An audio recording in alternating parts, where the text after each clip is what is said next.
Hi, my name is Hannah, and today I'm going to read you a story that I wrote called A Game Made for Two. A game I made for me and you.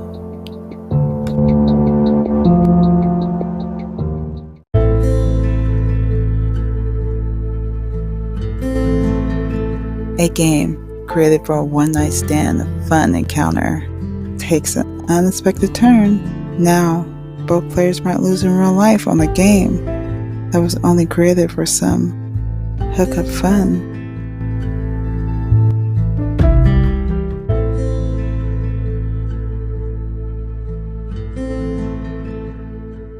Erica?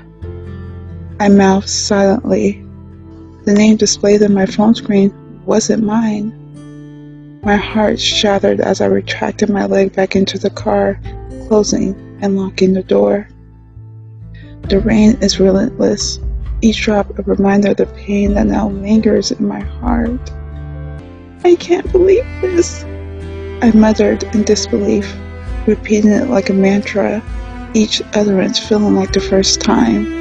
The driver's door began to shake, a sharp reminder of this being reality. I can see you through the blurred windshield, your silhouette distorted by the cascading water.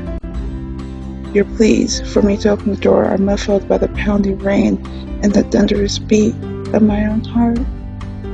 This is a game we both lost, I whispered to myself, barely audible over the storm. I thought we had something special, something that was ours alone, but now the truth has emerged. You belong to Erica. With a heavy sigh, I started the car, the engine roaring to life and drowning out your desperate cries. As I began to move forward slowly, I couldn't help but glance at you in the rearview mirror. Just one last time. All I saw was a figure standing in the pouring rain, a painful realization of what could have been. In the end, it was a game that we both lost, a game that was never meant to become something to lose, that we lost. In the end, this is game over for me and you.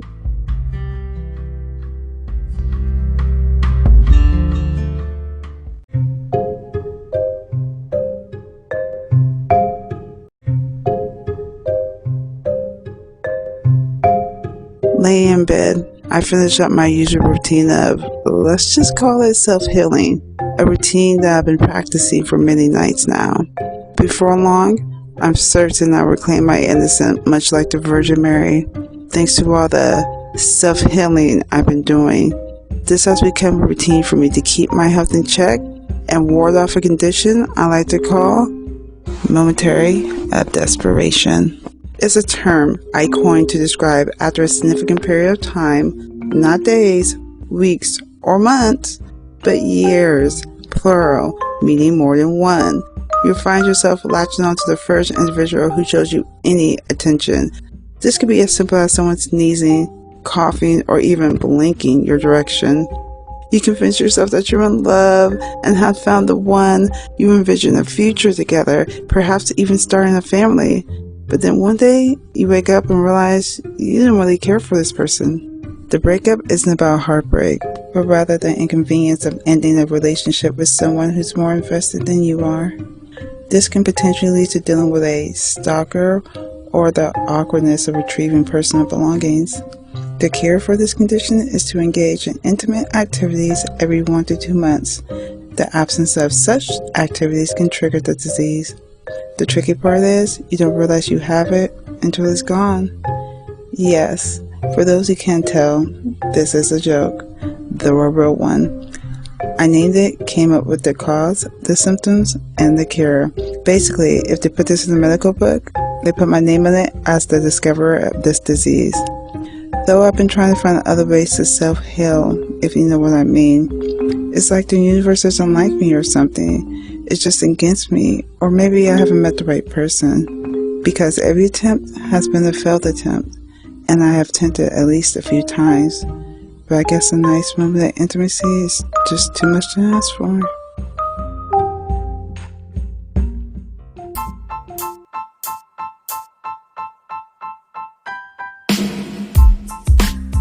I was just about to drift into a deep slumber when my eyes suddenly popped open wide as if something had startled me. It was all because of a comment made by a guy who's been trying to have relations with me for the longest time. Shortly after we met, he boasted about having a big package, which jolted me awake just now. Just by looking at him, I can definitely believe that he did. However, there's one problem. He's on my do not have sex with list, and when you look at that, he's number 1. This is due to the nonchalant way he attempted to proposition me in an indirect manner, which I found very disrespectful. Our first meeting was nothing spectacular or out of the ordinary. It was something that left an impression on me though. We met on my birthday at the casino. I enjoyed the lively atmosphere of the casino, the sound of the coins, machines, and people creating a symphony of excitement. I always loved gambling, not just for the money, but for the thrill, the uncertainty of each outcome, the hope of a lucky streak, and the adrenaline of a risky bet. I found a cozy spot in the casino away from the hustle and bustle. I had 2 empty seats on either side of me, giving me some breathing room. But then, a man decided to join me on my right. I knew what was coming. The same old routine, the boring chit-chat, and then bet I went to the advances. I rolled my eyes internally. I wasn't here for that. I just wanted to have some fun on my own. So I decided to cut him off as soon as he opened his mouth. Rick was trying to make conversation with me, but I wasn't interested.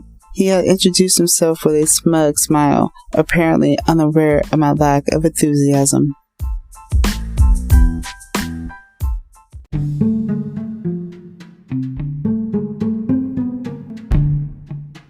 Hey, long time, no see. How you been? I turned around and saw Michael. He was the first person I befriended when I started coming to the casino a year ago. I had jokingly asked him which machine would hit the jackpot next and promised him I'd share if he told me. Since then, we became close friends and I have yet to hit the jackpot. We always chat when he's working and I'm gambling. I try to come when he's on duty.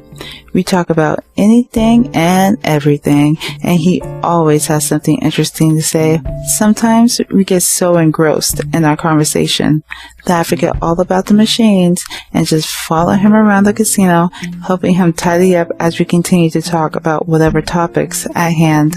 Not only is he a staff member at the casino, but one of my favorite people there, and now he's my knight in shining armor, rescuing me from this boring chat with Rick. I jumped out of my seat, I was tripping over myself, and quickly said goodbye to Rick, then followed Michael to the other side of the casino.